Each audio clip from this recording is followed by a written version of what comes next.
Hi friends, तो आज हम हुड रूल्स पढ़ेंगे। सबसे पहले हम इसमें देखेंगे कि ऑर्बिटल में इलेक्ट्रॉन को कैसे भरा जाता है, उसका तरीका सीखेंगे।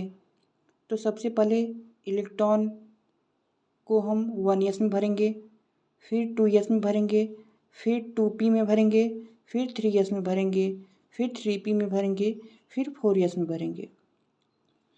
तो अब हम यह जानेंगे कि s ऑर्बिटल में मैक्सिमम इलेक्ट्रॉन कितना भर सकते हैं।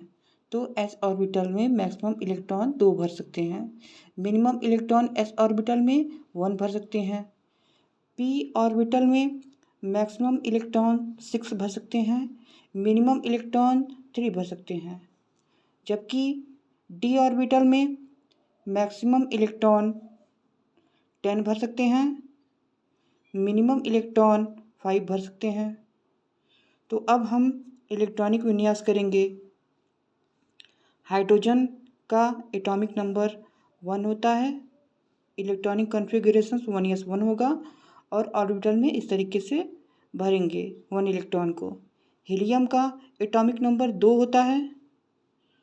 इलेक्ट्रॉनिक कॉन्फ़िगरेशन 1s2 हो जाएगा और ऑर्बिटल में इलेक्ट्रॉन को भरेंगे, 2 इलेक्ट्रॉन को भरेंगे। लिथियम का एटॉमिक नंबर 3 होता है और इलेक्ट्रॉनिक विन्यास 1s2 हो जाएगा, 2s1 हो जाएगा। तो इस तरीके से हम लिथियम का पेयर करेंगे। इस तरीके से लिथियम को हम ऑर्बिटल में भरेंगे। बेरिलियम का एटॉमिक नंबर 4 होता है। इलेक्ट्रॉनिक विन्यास 1s2 2s2 होगा और ऑर्बिटल में हम भरेंगे इस तरीके से। फिर हम बोरॉन को देखते हैं।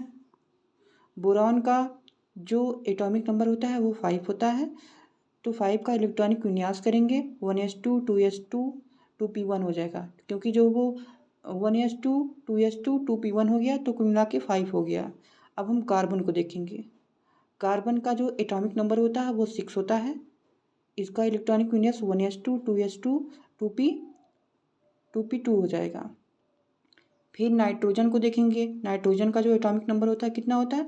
नाइट्रोजन का जो एटॉमिक नंबर होता है वो 7 होता है। तो इसका इलेक्ट्रॉनिक विन्यास करेंगे तो 1s2 हो जाएगा, 2s2 हो जाएगा, 2p3 हो जाएगा।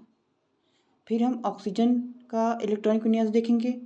ऑक्सीजन का एटॉमिक नंबर कितना होता है? 8 होता है। तो ऑक्सीजन का एटॉमिक नंबर 8 होगा, उसका इलेक्ट्रॉनिक विन्यास जो है 1s2 2s2 2p4 होगा। फिर फ्लोरीन का है। फ्लोरीन का 9 है। इसका इलेक्ट्रॉनिक विन्यास जो है 1s2 2s2 2p5 हो जाएगा, क्योंकि हम जो पावर है उसको काउंट कर रहे हैं तो इस हिसाब से जो होगा 2 2 4 हो जाएगा और 5 5 + 4 9 हो जाएगा। फिर नियॉन हो जाएगा। नियॉन का जो एटॉमिक नंबर है वो 10 है। तो 10 का इलेक्ट्रॉनिक विन्यास 1s2 हो जाएगा और 2s2 हो जाएगा, 2p6 हो जाएगा। फिर सोडियम का आ जाएगा। सोडियम का जो एटॉमिक नंबर 11 है, तो उसका इलेक्ट्रॉनिक विन्यास जो हो 1s2 2s2 2p6 3s1 हो जाएगा। फिर मैग्नीशियम आ जाएगा। मैग्नीशियम का एटॉमिक नंबर 12 है, तो इसका इलेक्ट्रॉनिक विन्यास 1s2 2s2 2p6 3s2 हो जाएगा। उसके बाद हम देखेंगे एल्युमिनियम का। एल्युमिनियम का जो एटॉमिक नंबर है वो क्या है? वो 13 है। तो इस हिसाब से हम देखेंगे तो उसका इलेक्ट्रॉनिक विन्यास 1s2 हो जाएगा, 2s2 हो जाएगा, 2p6 हो जाएगा, 3s2 हो जाएगा और 3p1 हो जाएगा। फिर सिलिकॉन है, 14 है एटॉमिक नंबर। इलेक्ट्रॉनिक विन्यास 1s2 हो जाएगा, 1s2 2s2 2p6 3s2 3p2 हो जाएगा।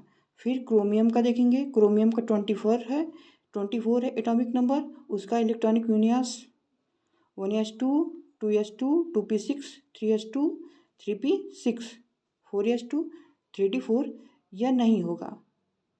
उसका इलेक्ट्रॉनिक विन्यास जो है वो ये होगा 1s2 2s2 2p6 3s2 3p6 4s1 3d5, क्योंकि हुड्स नियम यह है कि इलेक्ट्रॉन की पेयरिंग तभी होगी जब सभी सबसेल फिल हो जाएं और स्पिन समान हो। धन्यवाद।